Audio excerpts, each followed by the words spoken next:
Hi friends, welcome back to my channel. ಎಲ್ಲರೂ ಹೇಗಿದ್ದೀರಾ? ವೀರಬ್ರಹ್ಮೇಂದ್ರ ಸ್ವಾಮಿಗಳ ಕಾಲಜ್ಞಾನದಲ್ಲಿ ಮೀನರಾಶಿಗೆ ಬಹುಮುಖ್ಯವಾದ ಒಂದು ಭವಿಷ್ಯವಾಣಿ ಇದೆ.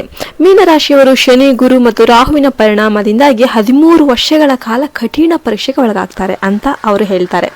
ಈ ಕಾಲದಲ್ಲಿ ಮೀನರಾಶಿಯವರಿಗೆ ಜೀವನದಲ್ಲಿ ಅನೇಕ ಒತ್ತಡಗಳು, ಆರ್ಥಿಕ ಹಿನ್ನಡೆಗಳು, ಸ್ನೇಹಿತರಿಂದ ಮೋಸ, ಕುಟುಂಬದೊಳಗಿನ ಭಿನ್ನಾಭಿಪ್ರಾಯಗಳು ಮತ್ತು ಮಾನಸಿಕ ಆತಂಕಗಳು ಎದುರಾಗಬಹುದು.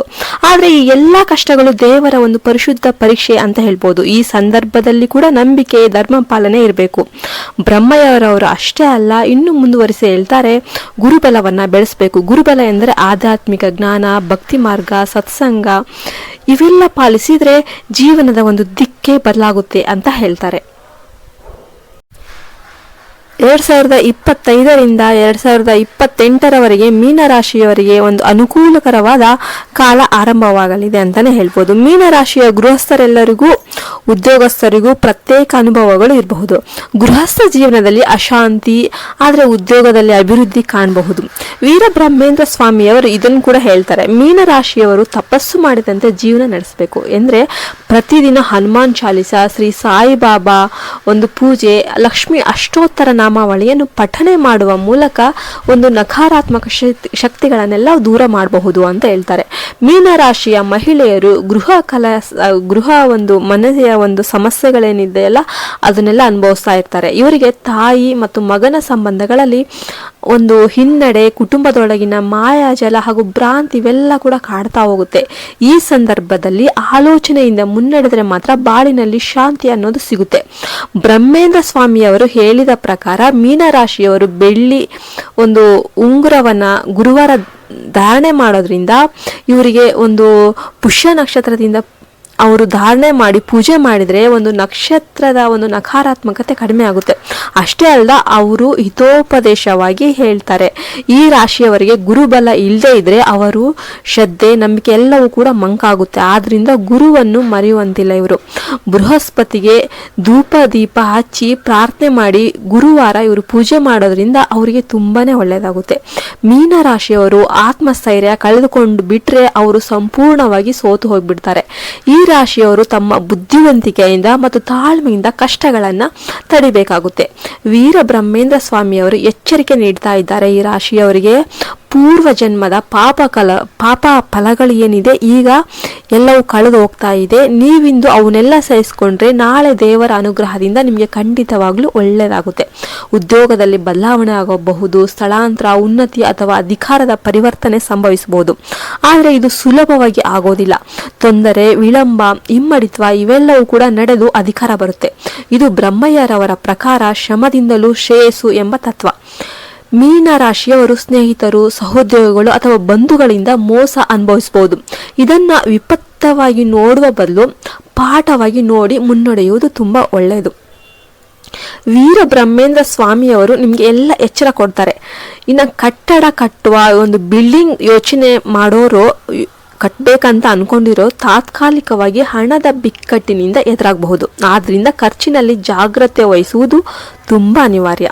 ಆರೋಗ್ಯದ ವಿಷಯದಲ್ಲಿ ಅವರು ಹೇಳ್ತಾರೆ, ಮೀನರಾಶಿಯವರಿಗೆ ಪಿತ್ತದ ಸಮಸ್ಯೆ, ಕಿಡ್ನಿ ಸಮಸ್ಯೆ ಈ ತರ ತೊಂದರೆಗಳು ಉಂಟಾಗಬಹುದು. ಮೀನರಾಶಿಯವರು ಈ ವರ್ಷ ಯಾತ್ರೆ ಮಾಡಬಹುದಾದ ಉತ್ತಮ ಸ್ಥಳಗಳು ಯಾವುವು ಅಂತಂದ್ರೆ ರಮಣ ಮಹರ್ಷಿ ಆಶ್ರಮ, ತಿರುಪತಿ, ಉಜ್ಜಯಿನಿ ಮತ್ತು ರಾಘವೇಂದ್ರ ಸ್ವಾಮಿಯ ಮಂದಿರ. ಈ ಸ್ಥಳಗಳಿಗೆ ಹೋಗಿ ದೇವರ ದರ್ಶನ ಪಡೆಯುವುದು ತುಂಬಾನೇ ನಿಮಗೆ ಶ್ರೇಯಸ್ಕರ. ವೀರಬ್ರಹ್ಮೇಂದ್ರ ಸ್ವಾಮಿಯವರ ಪ್ರಕಾರ ಈ ರಾಶಿಗೆ ಒಂದು ಮಂತ್ರ ಏನಂದ್ರೆ ಓಂ ಗುರು ದೇವಾಯ ನಮಃ ಮಂತ್ರವನ್ನು ಪ್ರತಿದಿನ 108 ಬಾರಿ ಜಪಿಸಿದ್ರೆ ಧನ, ಆಯುಷ್ಯ, ಆರೋಗ್ಯ ಎಲ್ಲವೂ ನಿಮಗೆ ಲಭಿಸುತ್ತೆ. ಮಕ್ಕಳಿಗೆ ವಿದ್ಯೆಯಲ್ಲಿ ಏರುಪೇರುಗಳಾಗಿರಬಹುದು, ಪಾಠಗಳಲ್ಲಿ ಒತ್ತಡ, ಪರೀಕ್ಷಾ ಒಂದು ಫಲಿತಾಂಶಗಳಲ್ಲಿ ವಿಳಂಬ ಹಾಗೂ ಮನಸ್ಸಿನ ಒಂದು ತಳಮಳ ಏನೇ ಆಗಿರ್ಬೋದು ಎಲ್ಲವೂ ಪರಿಹಾರ ಆಗುತ್ತೆ. ಗುರುವಿನ ಮಾರ್ಗ ಅನುಸರಿಸಬೇಕು. ವೀರಬ್ರಹ್ಮೇಂದ್ರ ಸ್ವಾಮೀಜಿಗಳು ಹೇಳ್ತಾರೆ, ಪೋಷಕರು ಮಕ್ಕಳ ಮೇಲೆ ರೋಷ ಏನಾದರೂ ಇದ್ರೆ ಪ್ರೀತಿ ತೋರ್ಬೇಕು, ಅದರಿಂದನೇ ಶಕ್ತಿ ಬರುತ್ತೆ. ಮೀನರಾಶಿಯವರು ಹೂಡಿಕೆಯಲ್ಲಿ ತಾಳ್ಮೆಯಿಂದ ಇರುವುದು ತುಂಬಾ ಒಳ್ಳೆಯದು. ಈ ವರ್ಷ ಷೇರು ಮಾರುಕಟ್ಟೆಯಲ್ಲಿ ನಿಮಗೆ ಒಂದು ಹೆಚ್ಚು ಕಡಿಮೆ ನಷ್ಟ ಆಗುವ ಸಾಧ್ಯತೆ ಇರುತ್ತೆ. ಮಳೆಯು ಹೆಚ್ಚು ಸುರಿದ ನಂತರ ಧನ ಪ್ರವಾಹ ಉಂಟಾಗಬಹುದು ಅಂತ ಹೇಳ್ತಾರೆ. ಅಂದ್ರೆ ಏಪ್ರಿಲ್ ನಂತರ ಧನದ ಹರಿವು ಉತ್ತಮವಾಗುತ್ತೆ. ಆದ್ರೆ ಸದುಪಯೋಗ ಮಾಡಿಕೊಳ್ಳುವುದು ನಮಗೆ ತುಂಬ ಹಿತಕರ. ಅದಕ್ಕೋಸ್ಕರ ದೇವರ ಭಕ್ತಿಯಿಂದ ದುರ್ಗತಿಯ ತೊಂದರೆ ಕಡಿಮೆ ಆಗುತ್ತೆ. ಮೀನರಾಶಿಯವರು ತಮ್ಮ ಮನೆಗೆ ಪ್ರತಿ ಶುಕ್ರವಾರ ದೀಪ ಹಚ್ಚಬೇಕು. ಅದು ತುಪ್ಪದ ದೀಪ. ಇದು ತುಂಬ ಒಳ್ಳೆಯದು. ವೀರಬ್ರಹ್ಮೇಂದ್ರ ಸ್ವಾಮಿಗವರು ಹೇಳ್ತಾರೆ, ತಮೋಗುಣದ ಬಗ್ಗೆ ನಿಧಾನ ಇಲ್ಲದೆ ಇದ್ರೆ ಅದಕ್ಕೆ ನಾವು ಪ್ರತಿಫಲವನ್ನ ಉಣ್ಬೇಕಾಗುತ್ತೆ. ಅಂದರೆ ಕ್ರೋಧ, ಸಿಟ್ಟು ಇವೆಲ್ಲವೂ ಕೂಡ ಕಡಿಮೆ ಮಾಡ್ಕೋಬೇಕು. ಅಹಂಕಾರ ಪಡಬಾರದು. ಮೀನರಾಶಿಯವರಿಗೆ ಆಕಸ್ಮಿಕ ಧನಲಾಭ ಇದೆ. ಪರದೇಶ ಪ್ರಯಾಣ ಮಾಡುವ ಯೋಗವಿದೆ. 2026ರ ವೇಳೆಗೆ ಹೆಚ್ಚು ಇದು ಇದೆ.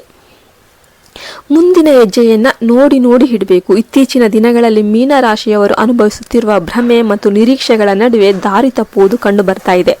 ಆದ್ರಿಂದ ಹೊರಬರಲು ಬ್ರಹ್ಮೇಂದ್ರ ಸ್ವಾಮಿಗಳು ಹೇಳ್ತಾ ಇದ್ದಾರೆ, ಸತ್ಯನಾರಾಯಣ ಪೂಜೆ. ಈ ಪೂಜೆಯಿಂದ ಮನೆಗೆ ಶಾಂತಿ, ಆರೋಗ್ಯ ಮತ್ತು ಭಕ್ತಿ ಬರುವುದು ಖಚಿತ ಆಗುತ್ತೆ. ಕೊನೆಗೆ ವೀರಬ್ರಹ್ಮೇಂದ್ರ ಸ್ವಾಮಿಯವರು ಹೇಳ್ತಾರೆ, ಈ ರಾಶಿಗೆ ಹೇಳಿದ ಮಾತು ಏನಂತಂದ್ರೆ, ತುಂಬಿದ ಕೆರೆ ತಾನಾಗಿ ಹರಿಯದು. ಅದನ್ನು ಹರಿಯಲು ಬೇಕಾದ್ರೆ ಚಿಕ್ಕ ನದಿ ಇರಬೇಕು. ನೀವು ಆ ನದಿ ಅಂತ ಆಗ್ಬೇಕು ಅಂತ ಹೇಳ್ತಾರೆ.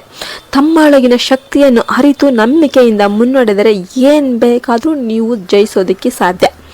ನಿಮಗೆ ಈ ವಿಡಿಯೋ ಏನು ಅನ್ನಿಸ್ತು? ಇಷ್ಟ ಆದರೆ ದಯವಿಟ್ಟು ಒಂದು ಲೈಕ್ ಕೊಡೋದನ್ನ ಮರಿಬೇಡಿ. ಮತ್ತು ನಮ್ಮ ಚಾನಲ್ಗೆ ಯಾರ್ಯಾರು ಹೊಸದಾಗಿ ನೋಡ್ತಾ ಇದ್ದೀರಾ ಅವರೆಲ್ಲ ಸಬ್ಸ್ಕ್ರೈಬ್ ಮಾಡ್ಕೊಳ್ಳಿ. ಪಕ್ಕದಲ್ಲಿರುವ ಬೆಲ್ ಐಕನ್ನ ಪ್ರೆಸ್ ಮಾಡಿ. ಈ ವಿಡಿಯೋ ಇಷ್ಟ ಆದರೆ ಲೈಕ್ ಮಾಡೋದನ್ನು ಮರಿಬೇಡಿ. ನಿಮ್ಮ ಫ್ರೆಂಡ್ಸ್ ಆ್ಯಂಡ್ ಫ್ಯಾಮಿಲಿ ಜೊತೆ ಶೇರ್ ಮಾಡ್ಕೊಳ್ಳಿ. ಈ ಥರ ವಿಡಿಯೋದೊಂದಿಗೆ ಮತ್ತೆ ಭೇಟಿಯಾಗೋಣ. ಅಲ್ಲಿಯವರೆಗೆ ನಮಸ್ಕಾರ. ಜೈ ಹಿಂದ್, ಜೈ ಭಾರತ್ ಮಾತೆ.